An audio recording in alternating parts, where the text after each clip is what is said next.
Okay, I'm sitting here with a fella that I grew up around and I've known since I'm about, Tim, probably 4 or 5 years old. And he said he'd do an interview for the channel, so go ahead and lead us, Tim. Well, my name's Tim Hodges. I'm with T&A Logging and Excavating. I got a couple log trucks and move equipment around, and I got a little excavator. And my motor's out of my truck right now. Me and Daniel are putting her back in. Yeah. To Here it is. Her back together. And I've been down 2-3 weeks with this one. I got my other one running tough. Yeah. And logging and trucking's good, and life's good. We got a nice day. We're sitting in a warm shop. Here's what That's what we're putting. there's our engine hoist and there's the motor. So how old were you when you got into logging, Tim? I quit high school to do it. Yeah. And I was done when I quit high school. Thought I knew it all. And here I am, 58 years old, working on a logging truck instead of sitting on a white sandy beach. Or at a desk where it's warm. Who'd you first start working for? Jack Morris. Yeah, okay. And he's out of Quilcene, or was, right? He's out of Quilcene, yes. What'd you start doing for him? Setting chokers, and I tended hook for him. I run his side for quite a while. Yeah. And in 2 ways, bought my own tower, started tower logging, and here I am. What'd you buy when you got a tower? 071 Medill, How long did you run your tower side for? 10 years. Yeah. That's what 25 grand looks like when you paint it yellow. There it is, in a nutshell, my friend. I'm gonna stop you in the video. And here we are. So who were you logging for when you had that Medill? Max West, That's West. out of Randall. Yeah. And why'd you end up getting out of running your own tower side? I wasn't making no money. They had me bidding down Fred Moe. I bid a job for yard and load for $35 a thousand just to get me through the winter, and Fred Moe bid it at $30 a thousand and trucked it. So put me out of business, so I sold the yarder and bought an excavator. Kept my excavator and my skidder and just tinked around with it. Yeah. Gotcha. So what was, when you worked for Jack, who was he logging for?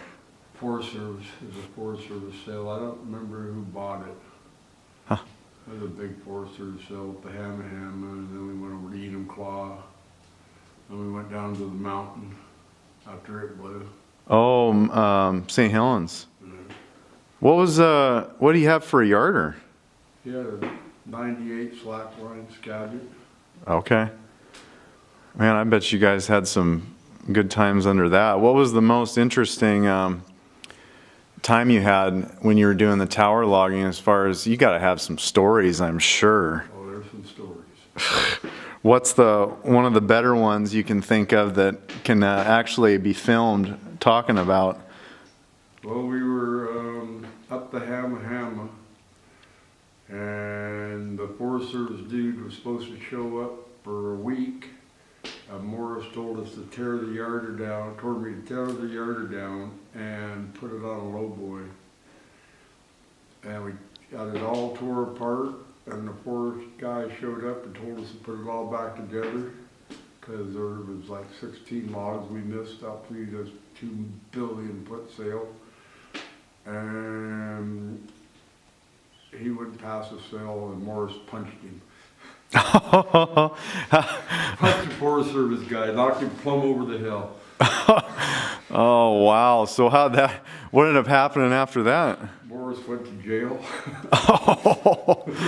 Oh, wow. So did you guys end up having to rig that back up? Morris told us to take off. Wow. And Jack Morris couldn't log in the National Forest ever again.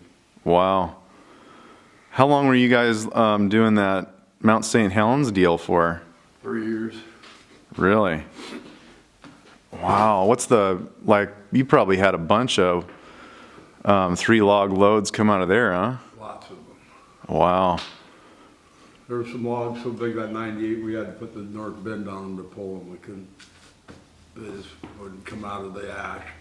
Wow. I bet that was something else. It was What? awesome. Wow. Some of the awesomest logging I ever did. Huh. Isn't that? About 3,500 feet. Who was the most memorable person you worked with back then when you were doing the logging? I'd say Jack. He was a cool old dude. Huh. How old was he at the time when you were working? Probably mid-60s when I first met him. Okay. Maybe not quite that old. He was probably 70 when he whacked that Forest Service guy. Maybe not quite that old, but he was up in there. When did he sell out? I think he went bankrupt. I don't think he sold out. I think he just kind of owed some money against some stuff and hung it up. Huh. He was done. He couldn't make no money tower logging back then. The spotted owl, everything was going. He just couldn't make no money. Huh. Tower logging was tough. Now it's great again. Yeah, you probably couldn't give that stuff away back in the day. Back, you just couldn't. Well, the spotted owl screwed everything up, and it never was extinct or anything. Wow. What was it like when you were running a tower side? Like, with some of the crew, did you have a pretty good crew you ran, or did you have kind of the same now flaky guys that were just? I had a good crew. Yeah. They're all good buddies of mine, and they all stuck with me. The same guys stuck with me the whole time. Okay. I had a little bit of trouble with the Arger operators, but once I found, I only went through 3 of them. Mm-hmm. And the same rigging crew, just me and 2 guys out in the brush and 1 guy chasing. Yeah. We got big woods, so we didn't really need a big crew. Okay. And then my partner, guy I worked with, he run the shovel. I tended hook. What was the most interesting story you got from when you owned a tower? Oh boy, there's a lot of them. Most interesting one. I would say probably we was out there logging way over the Medill's head. We're logging 5, 6 log loads, and we were getting 19 a day. Just 1 log turns. Turn after turn. All the chaser had to do is run out and brand it, unbell it. That was a pretty cool log. Wow. I remember you were telling me one time, this has been a while ago, but you had a guy that was leasing the Medill, and you had some issue with him after he was supposed to have been using it and pay, and he took off and left it in a landing somewhere. Yeah, that was my partner. Okay. Back when we went our separate ways. Uh-huh. He used my machine, I had to go down and fetch it. Lines were scattered all over the hillside. And I had to go get it, and I sold it. That's why I was gathering everything up. I didn't even know he was using it. Oh, yeah. So anyway, I went down, and once I sold, I had to go round everything up. Who ended up with it? Went over to Thailand, or went across the ocean, went over to a different country. Yeah. What was the name of your outfit back then? K&H Logging. K&H.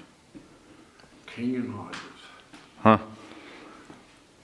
I Okay. kind of stick with initials when I do name logging companies.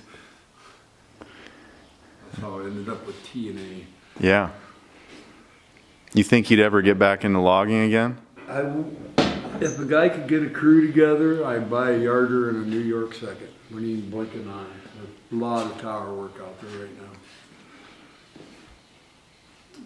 But they're just keeping a crew together is impossible anymore. Everybody you pay them, they won't show up for 3 or 4 days. Most of them are drug addicts. Mm. And not that I have anything against drugs. Who is the, I mean, other than you, I'd imagine, who is the best rigging slinger and hook you'd been around? Mike Quintana, hands down the kid. And where'd he go off to? I haven't seen him for years. He was pulled rigging for me, and I had to move down to out of town, and he didn't want to go. And I've only seen him probably 5 times since then. His sister lived up in Alaska. Last I heard, he was up there with her somewhere. So how did you end up getting into buying your own tower? Because you're only like mid-late 20s, weren't you? I was 20. I was early 20s. Huh. 26 when I bought it. I bought a timber sale, Yeah. and it turned into all the trees blown down on it. When I bought the timber sale, everything blew down, and it turned into a bigger sale, so I had to buy a yard. Is that our guy?